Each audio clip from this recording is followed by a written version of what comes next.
Students, हम start करते हैं concept laws of radioactive disintegration. Radioactive disintegration में स्पेशली बात करी जाती है थ्री रेज की, जो है हमारे पास अल्फा, बीटा एंड गामा रे।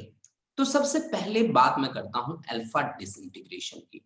मान लीजिए मेरे पास ये एक पेरेंट न्यूक्लियाई है जिसका मास नंबर है ए और एटॉमिक नंबर है जेड के बराबर, और मेरे पास यहाँ पे डिसइंटीग्रेशन कैसा है, अल्फा डिसइंटीग्रेशन की मैं बात करके चल रहा हूं। अगर अल्फा डिसइंटीग्रेशन होता है तो डोटर न्यूक्लियाई का मास 4 यूनिट लेस हो जाता है और चार्ज 2 यूनिट उसका लेस हो जाता है, प्लस निकलता है बाहर कौन, अल्फा पार्टिकल He42 और प्लस क्यू वैल्यू, या आप ये कहते हैं कि एनर्जी रिलीज होती है। इस एनर्जी के रिलीज होने का रीजन आप सभी को पता ही है बेटा, क्योंकि आपने न्यूक्लियर बाइंडिंग एनर्जी के कॉन्सेप्ट से इसको पढ़ा है। दूसरी हम बात करते हैं, ये है अल्फा डिसइंटीग्रेशन। दूसरी हम बात करते हैं बीटा डिसइंटीग्रेशन की, कि ये है हमारे पास पेरेंट न्यूक्लियाई, ये बन रहा है हमारे पास डोटर न्यूक्लियाई। डोटर न्यूक्लियाई का मास रहेगा अनअफेक्टेड, चार्ज 1 यूनिट से इंक्रीज हो जाएगा, और प्लस इलेक्ट्रॉन जिसके पास मास नेग्लिजिबल है और चार्ज है -1, और some energy will also release here. और थर्ड है हमारे पास गामा डिसइंटीग्रेशन, जिसमें हमारे पास एक्स ए जेड, और यहाँ आपका डोटर न्यूक्लियाई वाई ए जेड, और प्लस आपके पास गामा पार्टिकल, और क्यू वैल्यू की जरूरत ही नहीं है क्योंकि गामा अपने आप में एक एनर्जेटिक पार्टिकल है। अब इन दोनों न्यूक्लियाई में क्या डिफरेंस है? डिफरेंस यही है कि ये आपका है किसमें, एक्साइटेड स्टेट में, ये आपका एक्साइटेड स्टेट में है, और ये जो है आपके पास ये है ग्राउंड स्टेट में, ये है आपके पास ग्राउंड स्टेट में। तो ये आपके पास है एक्साइटेड स्टेट में और ये है आपके पास ग्राउंड स्टेट में। तो जब वो एक्साइटेड से ग्राउंड स्टेट में आता है तब वो एनर्जी क्या करता है, रिलीज करता है। सबसे पहले मैं आपको बता दूं कि रेडियो एक्टिविटी जो है वो एक स्पॉन्टेनियस प्रोसेस है जो एक्सटर्नल फैक्टर्स पे बिल्कुल भी डिपेंड नहीं करते, ठीक है ना। ये डिपेंड करती है लॉ ऑफ चांस पे। लॉ ऑफ चांस का मतलब है कि ये अपने आप डिसइंटीग्रेट होगा, और कब डिसइंटीग्रेट होगा इसकी बात हम कर नहीं सकते, ठीक है ना, इसकी बात हम बिल्कुल भी नहीं कर सकते, ठीक है भाई। आप ये नहीं कह सकते ये पर्टिकुलर एटम है, ये रेडियो एक्टिव एलिमेंट का पर्टिकुलर एटम है, ये इस particular given interval of time पे क्या हो जाएगा, डिसइंटीग्रेट हो जाएगा, ऐसी कोई बात आप नहीं कर सकते। और डिसइंटीग्रेशन जब होगा एक हैवी न्यूक्लियाई का, तो या तो अल्फा पार्टिकल एमिट होगा या फिर बीटा पार्टिकल एमिट होगा, ठीक है। दोनों एक साथ कभी भी एमिट नहीं होंगे, ठीक है। यानी कि एक बात और भी याद रखना कि एक टाइम पे एक एटम एक अल्फा पार्टिकल एमिट कर सकता है, ठीक है। एक एक एटम एक अल्फा पार्टिकल एमिट कर सकता है या फिर एक बीटा पार्टिकल एमिट कर सकता है, ठीक है। और उसके साथ साथ गामा रे जो है वो अल्फा के साथ निकल सकती हैं, बीटा के साथ निकल सकते हैं, वो उनको क्या कर सकते हैं, फॉलो कर सकते हैं, ठीक है। ये थे हमारे पास ये कुछ एक बातें जो law of radioactive disintegration के लिए जरूरी थी, जिनको पढ़ना हमारे पास। तो 3 बातें थी, ये हमारा था जिसकी हम बात कर रहे थे यहाँ पे, ये अल्फा डिसइंटीग्रेशन था, अल्फा डिसइंटीग्रेशन था। ये हमारे पास दूसरा जो हमने यहाँ पे एक्सप्लेनेशन दी, ये हमारे पास बीटा डिसइंटीग्रेशन था, और ये हमारे पास था गामा डिसइंटीग्रेशन, ठीक है। अल्फा, बीटा और गामा तीनों के तीनों डिसइंटीग्रेशन। अब जो fourth and the most important thing जो हमें पढ़नी है यहाँ पे, वो क्या है, वो है हमारे पास रेट ऑफ डिसइंटीग्रेशन। मान लीजिए आपके पास एक कोई भी स्पेसिमेन है जिसके पास है इनिशियल नंबर ऑफ एटम्स है उसके पास n नॉट के बराबर। जब हमने time t is equal to 0 लिया है तो नंबर ऑफ एटम्स उसके पास कितने हैं वो मान लेते हैं n not. n not be the number of atoms, ठीक है ना बच्चों, नंबर ऑफ एटम्स। अब उसके जो एटम्स हैं वो लगातार टूटते जा रहे हैं, लगातार टूटते जा रहे हैं, और हम क्या देखते हैं कि टाइम जब हो जाता है आपका t के बराबर, तो number of atoms left undecayed वो बचता है आपके पास n के बराबर। तो number of atoms left undecayed t time के बाद वो आपके पास नंबर कितना रहता है, टी टाइम के बाद वो नंबर आपका रहता है एन के इक्वल। तो यहां पे अगर मैं रेट ऑफ डिसइंटीग्रेशन की बात करूं तो अब rate of disintegration is directly proportional to rate of disintegration, यानी कि अब जो एटम्स आपके टूटेंगे वो किस चीज पे डिपेंड करेंगे, अब एटम्स बचे कितने हैं उस बात पे डिपेंड करेंगे। यानी कि rate of disintegration is directly proportional to number of atoms left undecayed, of course उसी पे डिपेंड करेंगे, number of atoms left undecayed पे डिपेंड करेंगे। यानी कि rate of disintegration this is nothing but equal to dn by dt। This is rate of disintegration is directly proportional to number of atoms left undecayed. अब कितने left हैं, n के बराबर है। तो जब मैं प्रोपोर्शनलिटी का साइन हटाऊंगा तो किसी कांस्टेंट से मल्टीप्लाई करना पड़ेगा, and that constant I have taken as minus of lambda और इनटू n। माइनस क्यों लिया, क्योंकि नंबर ऑफ एटम्स तो लगातार कम होता जा रहा है। नेगेटिव साइन क्यों लिया है हमने, यहां पे लिख देते हैं उसको, negative sign is taken here as number of atoms is decreasing continuously। लगातार नंबर ऑफ एटम्स क्या होता जा रहा है, टूटता जा रहा है, घटता जा रहा है, क्योंकि नंबर तो लगभग आइटम्स तो क्या होते जा रहे हैं, डिसइंटीग्रेट होते जा रहे हैं। तो यहां से dn by dt is equal to minus of lambda into n। Lambda आपका क्या है, disintegration constant, disintegration constant lambda है आपके पास डिसइंटीग्रेशन कांस्टेंट। तो यहां से dn by n किसके इक्वल बना, माइनस ऑफ लैम्डा इंटू क्या, dt के बराबर बना। ठीक है, इंटीग्रेट कर लीजिए जी, बोथ साइड इंटीग्रेट करेंगे तो dn by n that is equal to minus of lambda बाहर ही ले लो और dt। जब टाइम था आपका 0 तब नंबर ऑफ एटम्स था n नॉट के बराबर, यहां लिखा है आपने। जब टाइम था आपका t के बराबर तो नंबर ऑफ एटम्स था n के बराबर। देखो बच्चों इसको सॉल्व करते हैं, dn by n का इंटीग्रेशन होता है बेटा log n के बराबर, और लिमिट्स लिख देते हैं बच्चों, इसकी लिमिट्स हैं n नोट से लेकर n तक, और ये आपके पास आता है बच्चों dt का इंटीग्रेशन t, और लिमिट है बेटा 0 से लेकर t तक। लिमिट पुट करने का तरीका होता है बच्चों, अपर लिमिट n की जगह n minus lower limit n की जगह n naught, this is equal to minus of lambda और into t minus 0, this is t only. तो log a minus log b किसके बराबर होता है, log a by b, तो log n upon n not. देखो बेटा इस सिचुएशन में ना उसका जो बेस है वो एक्सपोनेंशियल e के बराबर ही होता है, आपको ना बताओ तो।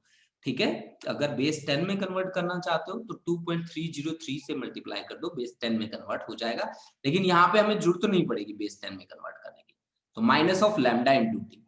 आप दोनों साइड एंटी लोग ले लो, जैसे ही आप एंटी लोग लोगे n अपॉन n नोट की वैल्यू किसके बराबर बन जाएगी, e की power minus of lambda into t के बराबर बन जाएगी। यानी कि आपका जो फाइनल एक्सप्रेशन है वो आ जाएगा n is equal to n naught e की power minus of lambda into t. ये जो कॉन्सेप्ट आया ना, इसी कॉन्सेप्ट का नाम है डिसइंटीग्रेशन लॉ, इसी कॉन्सेप्ट का नाम है डिसइंटीग्रेशन लॉ।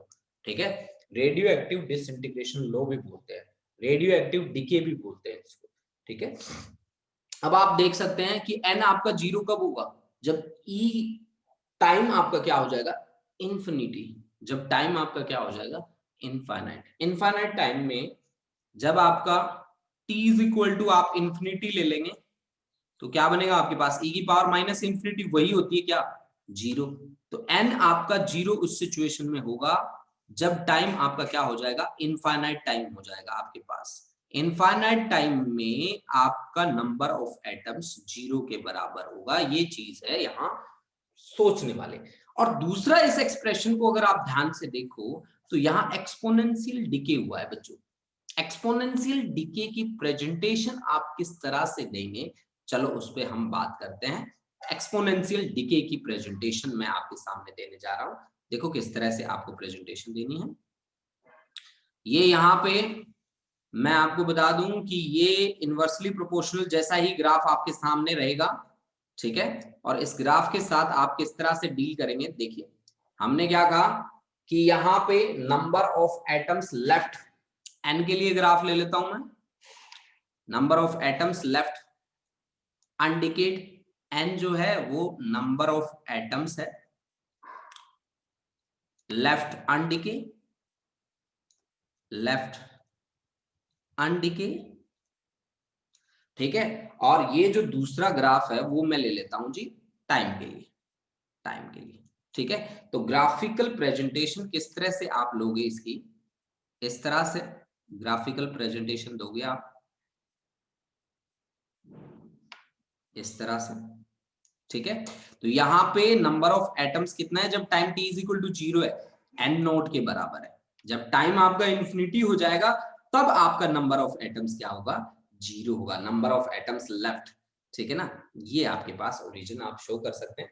जब आपका time t is equal to t, यानी कि फर्स्ट हाफ लाइफ, इसकी बात अभी हम करने वाले हैं थोड़ी देर बाद, n note by 2, second half life पे n note by 8, n note by 4, फिर n नोट बाई 8, इस तरह से आप चलते जाएंगे और इनके लिए अलग अलग हाफ लाइन शो कर देंगे। n नोट बाई 2 आपका फर्स्ट हाफ लाइन, ठीक है, half life, n note by 4 second half life, ठीक है। तो ये आपका 2t के बराबर, ये आपका इसके लिए 3t के बराबर, इस तरह से ग्राफिकल प्रेजेंटेशन दे देंगे आप। ये एक्सपोनेंशियल डिके का ग्राफ था।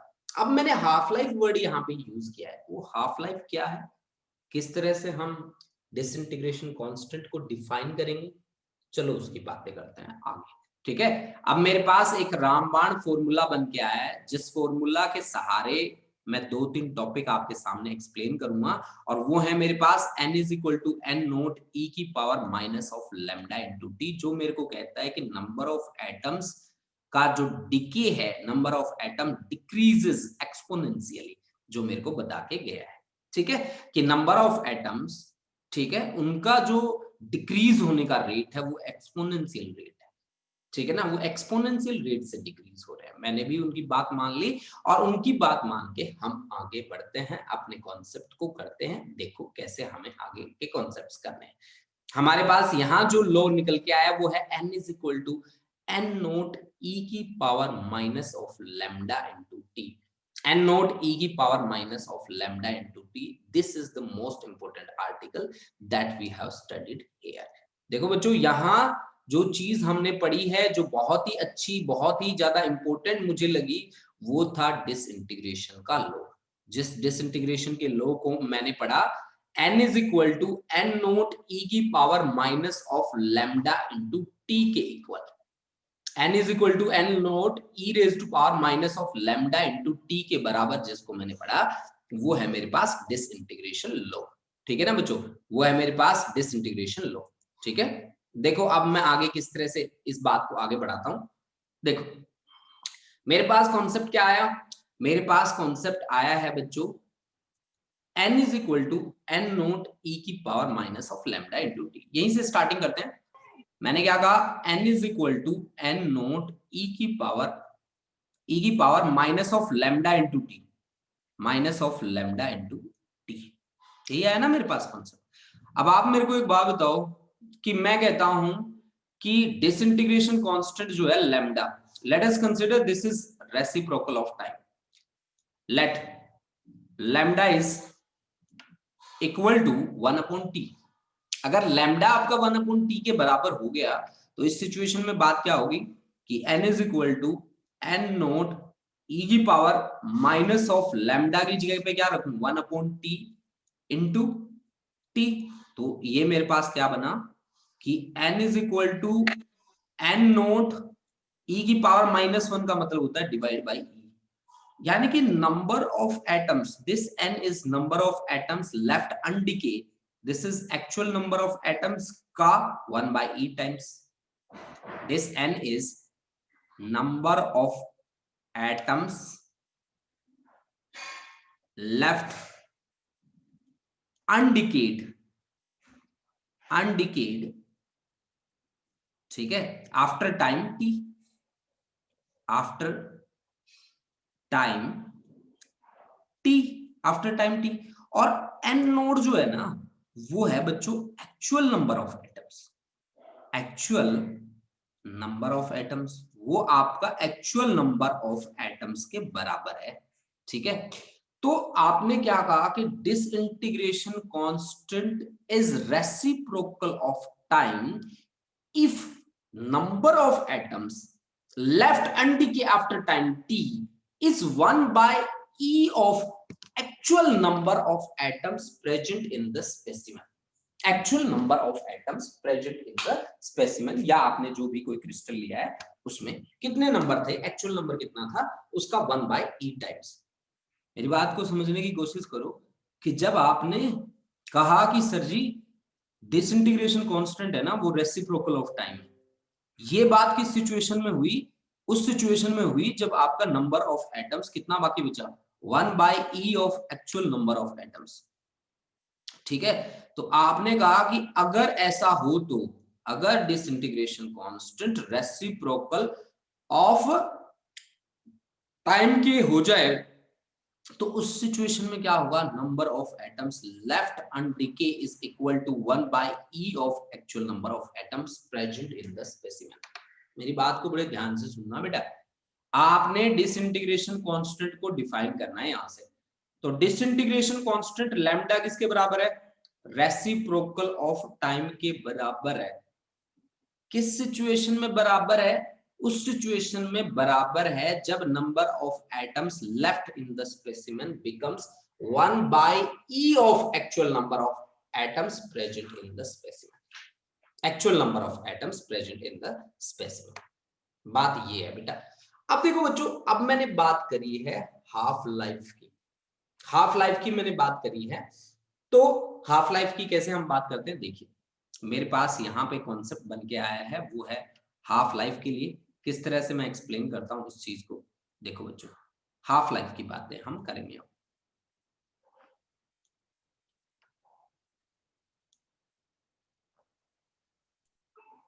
इसको हम बंद कर देते हैं। देखो बेटा, हमने बात करनी है अब हाफ लाइफ की, कि हाफ लाइफ क्या चीज है, किस तरह से हम उसको एक्सप्लेन करेंगे। जैसे कि अपने वर्ड से पता चल रहा है कि हाफ लाइफ, हाफ लाइफ का मतलब होता है कि वो टाइम जिसमें नंबर ऑफ एटम्स लेफ्ट अनडिके वो कितना बचा जाए, half of original number of atoms. Half life of a radioactive element, half life of a radioactive element.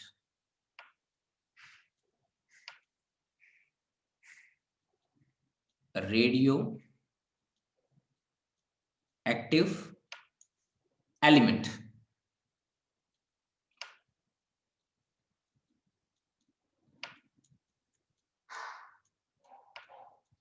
Half life of a radioactive element, ये हमारा concept है। देखो बच्चों, इसमें जो बेसिक बात है ना वो आप इस हाफ लाइफ से देख के याद रखोगे। हाफ लाइफ का क्या मतलब है कि ये वो टाइम, टाइम इसको मैं सिंपल लिखता हूं, time during which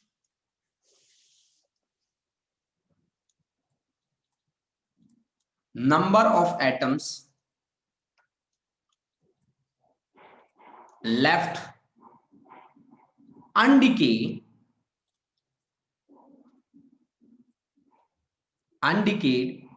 is equal to half of original number of atoms, original number of atoms, half of original number of atoms. तो यानी कि आपको क्या कहा गया पता है, कि आपके पास एक रिलेशन था, आपको याद हो तो, कि n is equal to n naught e की power minus of lambda into t. अब मैं क्या कह रहा हूं पता है आपको, कि ये जो टाइम है ना बेटा, इसको हाफ लाइफ ले लो आप, कैपिटल टी के बराबर ले लो, और कैपिटल टी को मान लो कि ये किसके बराबर है, हाफ लाइफ के बराबर है। अगर ये हाफ लाइफ के बराबर है तो इस सिचुएशन में नंबर ऑफ एटम्स लेफ्ट अनडिकेड जो n के बराबर है वो किसके बराबर होगा, n नोट डिवाइड बाई 2 के बराबर होगा। अगर ये बात मैं यहां पे अप्लाई कर दूं तो फिर मेरे पास n की जगह पे रखने को हो जाएगा n नोट बाई 2। अच्छा जी, that is equal to n naught e की power minus of lambda into small t की जगह आ जाएगा मेरे पास कैपिटल टी। स्मॉल टी की जगह पे मेरे पास आ जाएगा कैपिटल टी। तो एन नोट से एन नोट कैंसिल हो जाता है, 2 की पावर बाय डिफॉल्ट यहाँ पे 1 है, ऊपर आएगा तो 2 की पावर हो जाएगी -1। दिस इज इक्वल टू ई की power minus of lambda into T. Power minus minus क्या हो जाएंगी दोनों प्लस, दोनों साइड लोग ले लो बच्चों। तो लोग लोगे तो लॉग ऑफ बेस इसका बनेगा exponential 2, that is equal to this is equal to log और एंटी लॉग दोनों कैंसिल हो जाएंगे, लैम्डा इंटू टी। इसको बेस 10 में कन्वर्ट करो 2.303 लॉग ऑफ बेस आ जाएगा 10 2 that is equal to lambda into t. अब देखो log 2 की वैल्यू क्या होती है जिसका बेस 10 हो, 0.3010 that is equal to lambda into t. यानी कि आपके पास आ गया लैम्डा इंटू टी इज 0.6931। तो आपको क्या चाहिए, आपको तो हाफ लाइफ चाहिए, तो हाफ लाइफ कितना आया 6931 डिवाइड बाई लैम्डा। अब बात है ना बेटा, इस फॉर्मूले पे जाके अगर खत्म होती ना तो बहुत ही इजी कॉन्सेप्ट था, 1 मिनट में ये कॉन्सेप्ट बन गया। अगर बात इतने पे जाके खत्म होती तो बहुत ही इजी हमारे लिए हो जाता और बहुत इजीली हमने इसको एक्सप्लेन किया है, लेकिन बात यहाँ पे जाके खत्म नहीं होती। ठीक है, मैं आपको बता दूं कि यूरेनियम जो एटम होता है ना उसकी हाफ लाइफ सबसे ज्यादा होती है, जिसकी वैल्यू होती है 10⁻⁹ ईयर के लगभग, 10⁻⁹ ईयर्स। और सबसे कम जो होती है ना वो होती है थोरियम की, जिसमें होती है 24 डेज, बस 24 दिनों में डिसइंटीग्रेट हो लेता है कंप्लीट। ठीक है, जब आप अंदाजा लगा सकते हो यूरेनियम के लिए कि उसकी हाफ लाइफ कितनी है, 4 इंटू मतलब लगभग 4 इंटू 10⁻⁹ या 10⁻⁹ बोल लो आप, 10⁻⁹ ईयर्स। तो आप अंदाजा लगा सकते हो इस बात से कि कितना ज्यादा टाइम लगता होगा। अब देखो मेरी बात को सुनना बड़े ध्यान से बच्चों, इस बात को बहुत ही अच्छे तरीके से सुन लेना। मान लो आपके पास है 36 है एक्चुअल नंबर ऑफ एटम्स है, ये मान लो एक्चुअल नंबर ऑफ एटम्स है मतलब n नोट है। आपसे पूछा गया कि कितने टाइम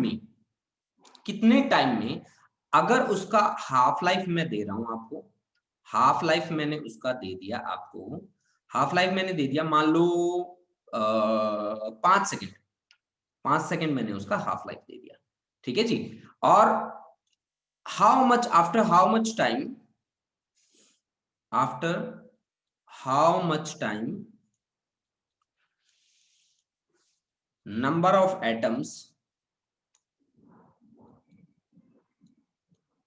will left to, मतलब number of atoms left undecayed will be 2 after how much time, यानी कि n आपको मैंने दे दिया 2। ठीक है, और मैंने आपसे क्या पूछा, टाइम पूछा। तो आप बताओ मेरे को, 36 है आपके पास एक्चुअल, तो 18 एटम कितनी देर में डिसइंटीग्रेट हुए, पहली हाफ लाइफ देखो 5 सेकंड में। ठीक है, 18 में से फिर 9 कितने देर में डिसइंटीग्रेट हुए, अगली 5 सेकंड में। आप इसमें से 4.5 तो होंगे नहीं तो 4 ले लो, 4 कितने में हुए, 5 सेकंड में। ठीक है, और अगले 2 कितनी देर में बचे, अगली 5 सेकंड में, 5 सेकंड में। तो आपको नंबर ऑफ एटम्स आपका 2 कितने देर में आया, 5 5 10 10 10 20 20 सेकंड्स लगी हैं जब आपका नंबर ऑफ एटम्स लेफ्ट अनडिके कितना था, 2 के बराबर था। अब इस फॉर्मूला को, इसके लिए कोई फॉर्मूला बना दो जिसमें मुझे जोर ना आए। ठीक है, यहाँ पे मेरी 4 हाफ लाइफ आ गई, ठीक है ना, 4 हाफ लाइफ आ गई, 36 से 18 हुआ पहली लाइफ में, 18 से 9 हुआ दूसरी में, 9 से 4 हुआ तीसरी में, और 4 से 2 हुआ चौथी हाफ लाइफ में। ठीक है, और 20 सेकंड मेरे पास टोटल लाइफ आ गई जिसमें, ठीक है, मेरे नंबर ऑफ एटम्स कितने बचते हैं, 2। अब इसको फॉर्मूला में कैसे कन्वर्ट करें, देखो बच्चों, फॉर फर्स्ट हाफ लाइफ, अगर मैं फर्स्ट हाफ लाइफ की बात करता हूं, ठीक है, जब आपका t is equal to t के बराबर है तो नंबर ऑफ एटम्स आपका किसके बराबर है, n नोट बाई 2 के बराबर है। सेकेंड हाफ लाइफ के लिए क्या बात करते हैं, सेकेंड हाफ लाइफ के लिए सेकेंड हाफ लाइफ के लिए क्या बात करते हैं, सेकेंड हाफ लाइफ के लिए हमारे पास 1/2 half of number of atoms left undecayed. Third half life के लिए क्या बात करेंगे भाई, थर्ड हाफ लाइफ के लिए half of number of atoms left, this is n not by 4, है ना। और फोर्थ हाफ लाइफ के लिए अब नंबर ऑफ एटम्स कितना है 8, 1/2 ऑफ n नॉट बाई 8। हाँ जी,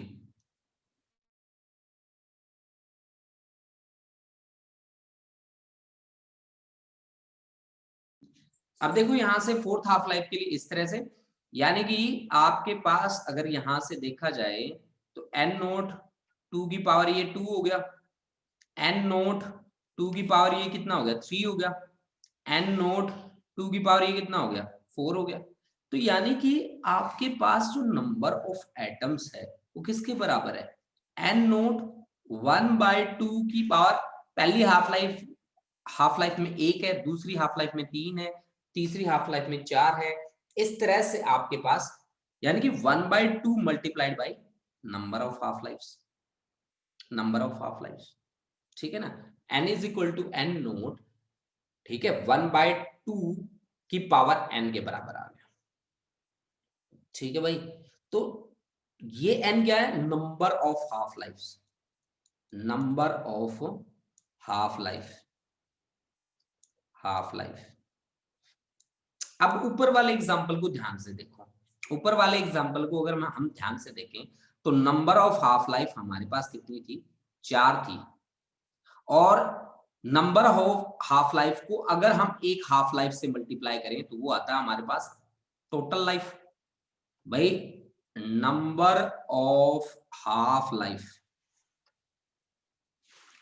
multiplied by half life, half life that is equal to total life. भाई मान लो नंबर ऑफ हाफ लाइफ को n, और हाफ लाइफ को आप कैपिटल T से लिखते हो और टोटल लाइफ को स्मॉल t से लिख दो, तो नंबर ऑफ हाफ लाइफ किसके बराबर आएंगे हमारे पास, total life divide by half life. यानी कि आप इस तरह से भी लिख सकते हो कि n is equal to n naught 1/2 की power total life divide by half life. अब देखो भाई ये जो फॉर्मूला बना है ना, इस फॉर्मूला से क्या हम ऊपर वाले न्यूमेरिकल को सोल्व कर सकते हैं।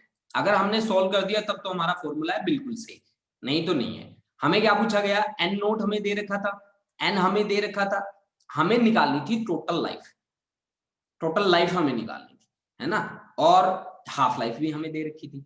तो देखो हम कैसे काम करेंगे। सबसे पहले देखो हमारे पास नंबर ऑफ एटम्स लेफ्ट कितना बचना है 2, that is equal to N naught कितना है हमारे पास 36, 1/2 की पावर कितनी लिखनी है हमें, स्मॉल n के बराबर।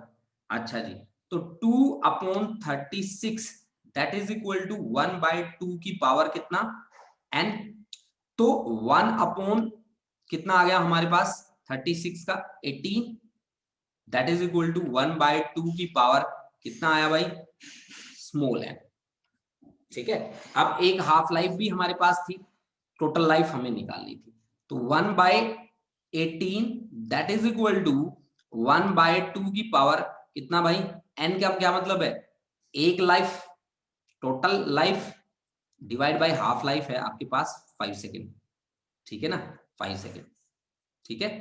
तो इसको आप ऐसे भी लिख सकते हो कि 1/2 की पावर कितना 4 ही करना पड़ेगा जी, 2 का पावर 16 होता है वैसे, तो मैं 4 नियरली इक्वल लिख रहा हूं, तो 1/2 की पावर t/5, ठीक है। तो t/5 इज इक्वल टू कितना आ गया 4, तो टोटल लाइफ कितनी आ गई 5 into 4 that is equal to 20 second. यही हमारा आंसर था, यही इसी के साथ हमने डील किया था बच्चा लोग, ठीक है। तो यानी कि आपके पास एक बहुत ही अच्छा फॉर्मूला निकल के आ चुका है। उस फॉर्मूला को मैं एक बार फिर से बताता हूं आपको, देखो बच्चों कैसे हम एक्सप्लेन करेंगे।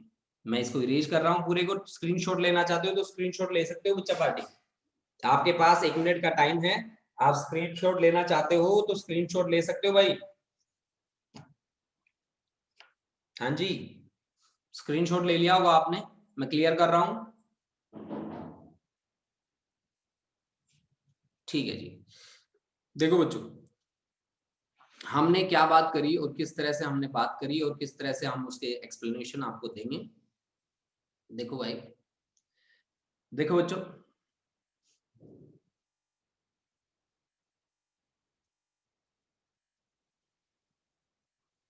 देखो जी, हमने कॉन्सेप्ट को किस तरह से आपके सामने प्रेजेंट किया। हमने आपके सामने प्रेजेंट किया कि हमने कहा कि जी हमारे पास फर्स्ट हाफ लाइफ है। First half life, first half life में हमारा जो नंबर ऑफ एटम्स लेफ्ट अनडीके होता है वो n नोट बाई 2 के बराबर होता है। इसको हम लिख लेते हैं भाई n नोट बाई 2 की पावर 1।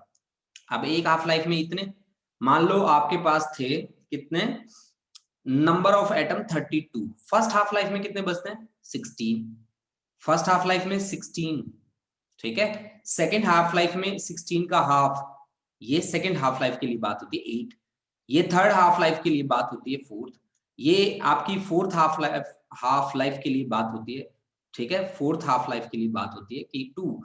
तो यहाँ पे n note by 2 first half life के लिए, ठीक है। और सेकेंड हाफ लाइफ के लिए अगर मैं बात करूं तो नंबर ऑफ एटम्स जो पहले बचा हुआ है कितना, इसका हाफ ले लो, n नोट बाई 4, जिसको हम क्या लिख सकते हैं, n नोट डिवाइड बाई 2 की पावर कितनी, 2। थर्ड हाफ लाइफ के लिए अगर हम बात करें, थर्ड हाफ लाइफ के लिए अगर हम बात करें तो नंबर ऑफ एटम्स आपके पास कितना बचेगा, n नोट बाई 8, 4 2 जा 8, तो n नोट अपॉन 2 की पावर कितनी, 3। यानी कि इस तरह से हमारे पास n इज इक्वल टू क्या आ रहे हैं, n नोट इंटू 1 बाई 2 की पावर n, जिसमें n इज इक्वल टू लिख दो आप 1 2 3 and up to so on, ठीक है भाई। तो n क्या है, number of atoms left undecayed, और n नोट है actual number of atoms present in the specimen. यानी कि यहां से आप n अपॉन n नोट किसके बराबर लिख सकते हो, 1 बाई 2 की पावर n। n क्या है, number of half lives, number of half life, number of half lives, ठीक है ना बेटा। नंबर ऑफ हाफ लाइफ हम कैसे निकालेंगे, टोटल, हम क्या कहते हैं कि नंबर ऑफ हाफ लाइफ निकालने का मतलब कैसे हम निकाल सकते हैं, total life divide by one half life, one half life, this is the way. Total life मान लो T, half life half capital T मान के चले। तो यानी कि आप इस फॉर्मूला को ऐसे भी बना सकते हो, n upon n naught that is equal to 1 by 2 की power small n, small n की जगह लिख सकते हो small t by capital T, this is also equal to 1 by 2 की पावर कितना, n, है ना बच्चों। तो यहां से आपके पास ये रिलेशन आ सकता है। ये जो रिलेशन पे मैं इतना स्ट्रेस क्यों दे रहा हूं, क्योंकि ये न्यूमेरिकल्स में बहुत बार पूछा जाता है बेटा, ठीक है। न्यूमेरिकल्स में बहुत बार इस तरह के न्यूमेरिकल्स आपसे, इस तरह के कॉन्सेप्ट्स आपसे करे जाएंगे, इस तरह के कॉन्सेप्ट्स आपसे पूछे जाएंगे। अब देखो ये बात थी हमारे पास हाफ लाइफ के लिए। अब हम आगे बढ़ते हैं, हमारे पास नेक्स्ट आर्टिकल देखिए बच्चों क्या है। नेक्स्ट आर्टिकल है एवरेज लाइफ और mean life of a radioactive element. Average life और mean life of a radioactive element से हमें डील करना है कि एवरेज लाइफ को किस तरह से हम एक्सप्लेन करेंगे, किस तरह से उसके साथ डील करने वाले हैं, इस बात पे हमें अब चर्चा करनी है। और उसके बाद हमें जो हमने मीन लाइफ निकाली थी, ठीक है, मीन जो लाइफ हमने निकाली थी उस लाइफ को भी हमने आगे लेके चलना है। देखो कैसे हम आगे लेके उसको चलेंगे, ठीक है। देखो स्टूडेंट्स, अब हमारे पास जो बात है वो क्या बात है, देखिए मेरे सामने अब एक नया कॉन्सेप्ट है जिसमें मेरे को एवरेज लाइफ निकालनी है। देखो मैं किस तरह से डील करूंगा मेरे कॉन्सेप्ट के साथ। मेरे पास कॉन्सेप्ट है एवरेज, मेरे को एवरेज लाइफ निकालनी है, या आप इसको बोल देंगे कि mean life of a radioactive element, mean life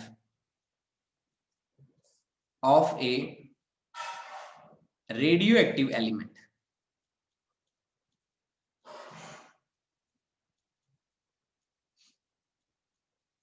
element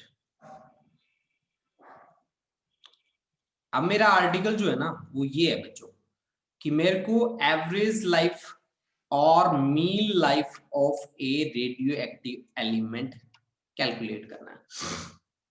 देखो बच्चों, मान लो हमारे पास है एक राम है, एक श्याम है, एक पवन है, एक हमारे पास सुरेश मुकेश है, और इसकी एज जो है वो 17 साल का है, ठीक है, और श्याम 20 साल का है, और ये 21 साल का है, और ये 16 साल का है।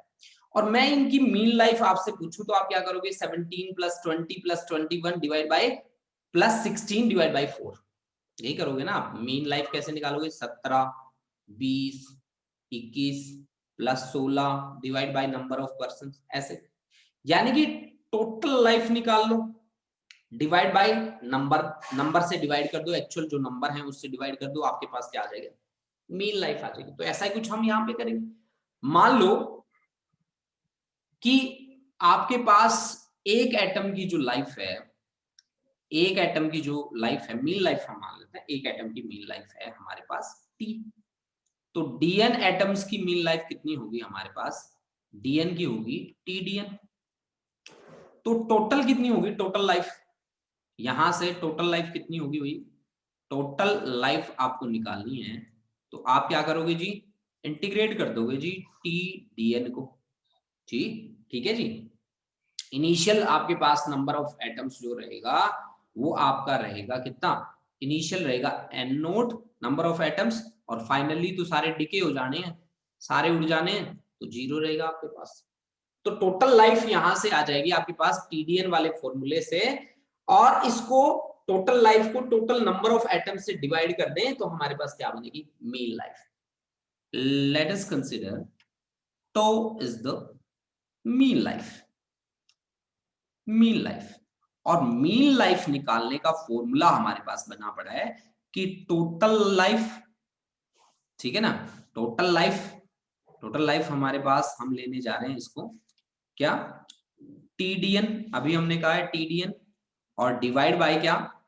N naught be the total number of atoms ना, तो टीडीएन का integration divide by n naught.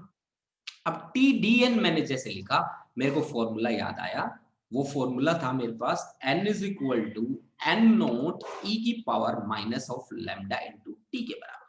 E is equal to n is equal to N naught ई की power minus of lambda into T.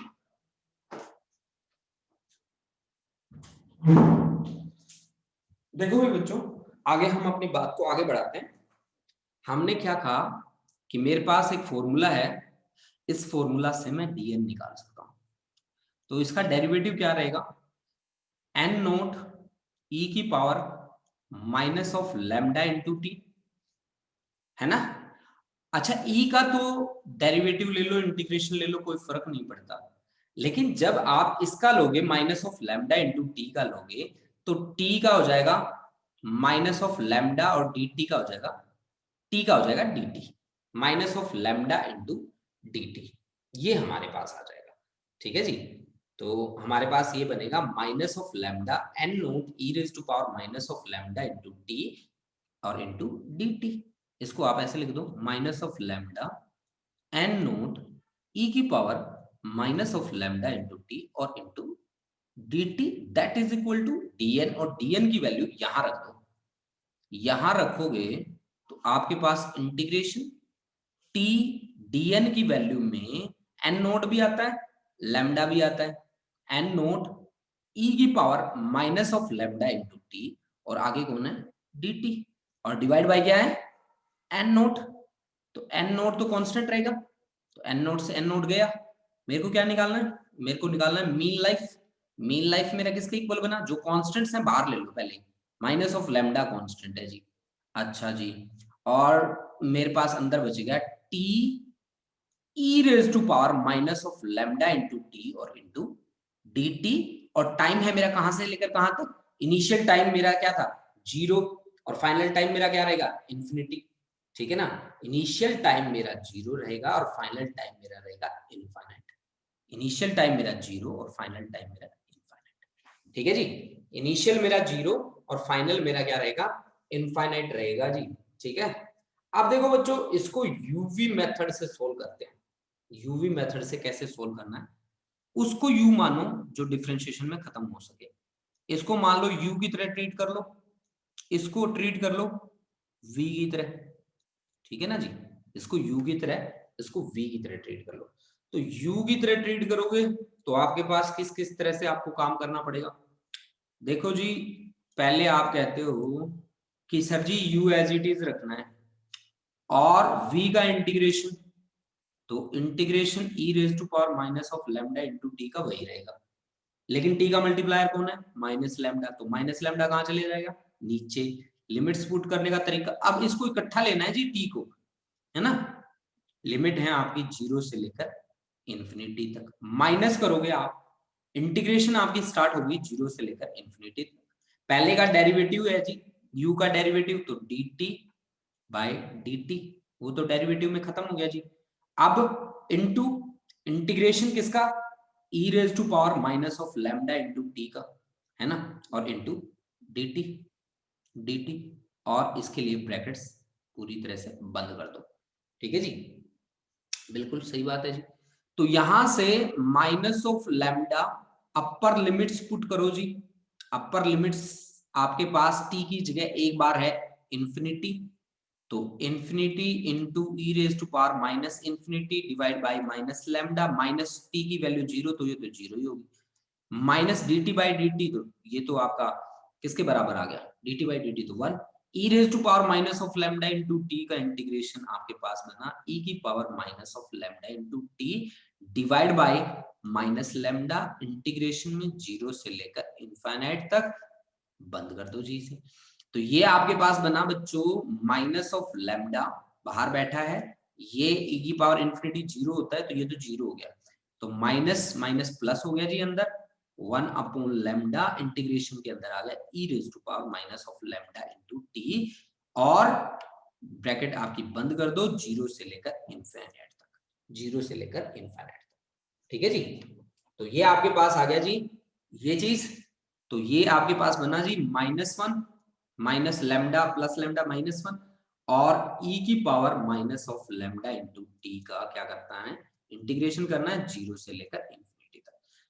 Integration कैसे होगा इसका जी, इसका integration होगा भाई e raise to power minus of lambda into t divide by minus of lambda, ठीक है भाई, 0 से लेकर इंफिनिटी तक, 0 से लेकर इनफाइनाइट तक, ठीक है ना, 0 से लेकर इनफाइनाइट तक ये आपके पास वैल्यू रहेगी, ठीक है। अब देखो बच्चों, अब हम आगे किस तरह से बढ़ते हैं, ठीक है, आगे हमारे पास क्या कॉन्सेप्ट बनता है, किस तरह से हम इसकी एक्सप्लेनेशन देते हैं आप लोगों को, देखिए देखो यहाँ पे माइनस माइनस आपका प्लस हो गया था, प्लस माइनस माइनस माइनस, और e raise to power minus of lambda into t, तो माइनस, और ये आपके पास बन गया जी प्लस, ठीक है, तो 1 अपॉन लैम्डा, ठीक है, प्लस में बाहर निकलेगा आपके सामने। तो यहां से आपके सामने रिजल्ट बन के आया जी, कितना रिजल्ट बन गया जी आपका 1 अपॉन लैम्डा, और e की पावर माइनस इंफिनिटी, और माइनस लोअर लिमिट e की पावर कितना 0, e की पावर जो 0 होती है वो 1 के बराबर होती है, और e की इंफिनिटी आपकी होगी कितना 0, तो यानी कि आपके पास बचा 1 अपॉन लैम्डा, ठीक है, -1 अपॉन लैम्डा, तो ये आपका बनना चाहिए था +1 अपॉन लैम्डा। तो torque tau that is mean life is reciprocal of किसका, डिसइंटीग्रेशन कांस्टेंट का। मैग्नीट्यूड ले लिया मैंने भाई बच्चों, और क्या करूं मैं, अब मेरा माइनस साइन आ गया, डिसइंटीग्रेशन कांस्टेंट, डिसइंटीग्रेशन कांस्टेंट का रेसिप्रोकल कौन होगा, हाफ लाइफ होगा बच्चों। इसके इंटीग्रेशन यूवी मेथड से मैंने सोल्व करनी है, इसको बड़े ध्यान से सोल्व कर लेना बेटा, ये रिजल्ट आपका माइनस नहीं आना चाहिए, ये रिजल्ट आपका प्लस आना चाहिए, ठीक है। तो डिसइंटीग्रेशन कांस्टेंट इज रेसिप्रोकल किसका आया है, lambda is the reciprocal, sorry disintegration constant का रेसिप्रोकल है mean life, lambda is equal to tau is equal to 1 upon lambda, और लैम्डा की वैल्यू कितनी आई थी हमारे पास 0.6931 डिवाइड बाई हमारे पास क्या था t के बराबर था। तो यानी कि यहां से टॉर्क इज इक्वल टू आप क्या लिख सकते हैं, टॉर्क इज इक्वल टू आपके पास रहेगा t डिवाइड बाई 0.6931, ठीक है, यानी कि 1.44 टाइम्स ऑफ हाफ लाइफ किसके बराबर रहेगा, मीन लाइफ के बराबर रहेगा। Mean life is 1.44 times that of half life, ठीक है, दैट ऑफ हाफ लाइफ। आप ये चीज भी यहाँ पे यूज कर सकते हैं, ठीक है ना बच्चों। तो ये बात थी आपके पास, ये कॉन्सेप्ट था एवरेज लाइफ और मीन लाइफ का, जिसमें रिजल्ट आपका बन के आया किसके बराबर, average life is reciprocal of disintegration constant. और हमें पता था कि हमने मीन लाइफ के लिए कॉन्सेप्ट किया था जो हमारे पास था, lambda is equal to 0.6931 divide by half life. This is actually capital T, जहां पे भी मैं लिख दूं वो हाफ लाइफ के बराबर होगा बेटा, ठीक है। और ये आपका जो टॉ है वो मीन लाइफ के बराबर है, मीन लाइफ या एवरेज लाइफ आप इसको बोल सकते हैं। तो this is all about today's lecture students. अब हम आपकी अटेंडेंस मार्क कर देते हैं, तब तक आप नोट्स जो बच्चे कर रहे हैं वो नोट कर लें, ठीक है। हाँ जी, आकर्षण वालिया, आश्रय, आश्रय, हाँ जी आश्रय, sir, Aakriti, Aakriti, present sir. Amritpal Singh,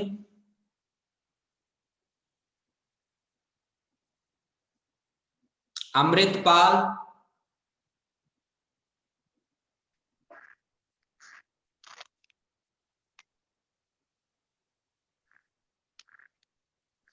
इमनंदनप्रीत Kaur,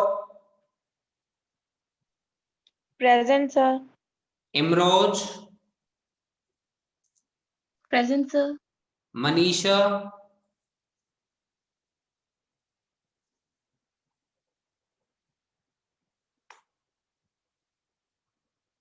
Manisha, Manjot Kaur, present sir. एक और भी है मनजोत कौर, हाँ जी ये दूसरी जो, ठीक है बेटा, ठीक है। नेहा, नेहा बिजू, प्रशांत शर्मा, प्रशांत, प्रेजेंट सर। साहिल प्रीत सिंह, साहिल,